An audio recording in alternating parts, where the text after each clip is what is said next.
Good morning, America. My name is John, and I am the traditional liberal.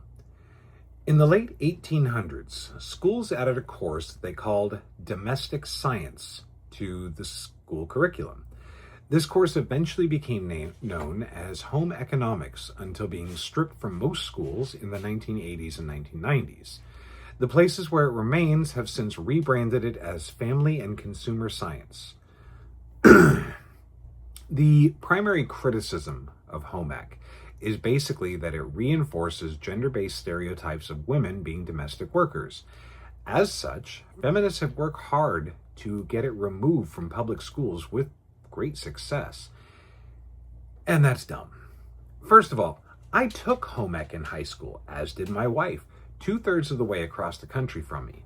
And both of us recall that the class was about 50-50 boys and girls. At no point were we divided up.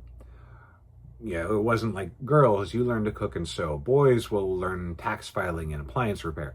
We all learned it all. There was no gender stereotyping. Second, most of us at some point in our lives are gonna live on our own. Maybe it's for a few months. Maybe it's for a couple decades. I hope not, but maybe.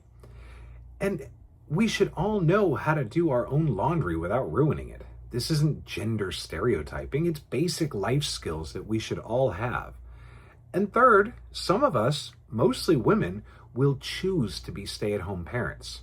By not teaching home ec, we are making their lives harder than they need to be by not teaching them the skills that they're gonna need to have.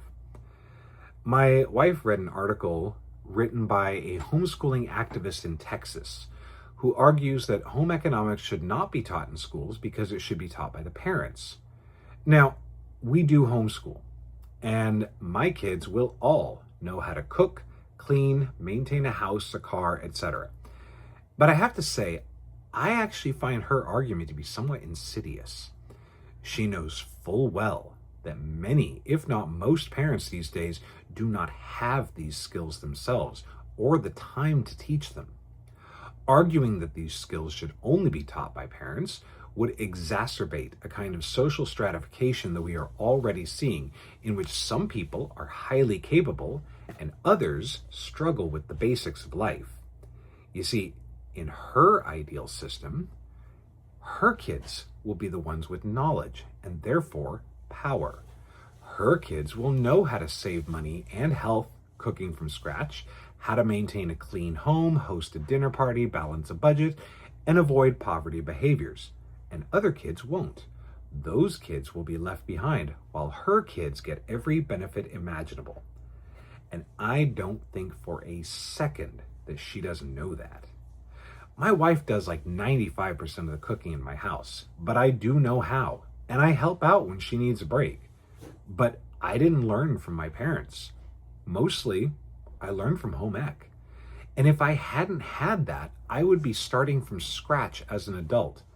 My weight, which got about as high as 280 before I met my wife, would likely have been much higher and might have even prevented me from meeting and marrying her. Money that went to savings or buying a house could have gone to fast food, takeout. Instead of working a physically demanding job that earns well, I might not have been able to. I might have been stuck in retail. I also saw an argument that home ec classrooms are expensive to equip and maintain. Ridiculous. Fire one unnecessary assistant superintendent, go to Habitat for Humanity, get some older appliances.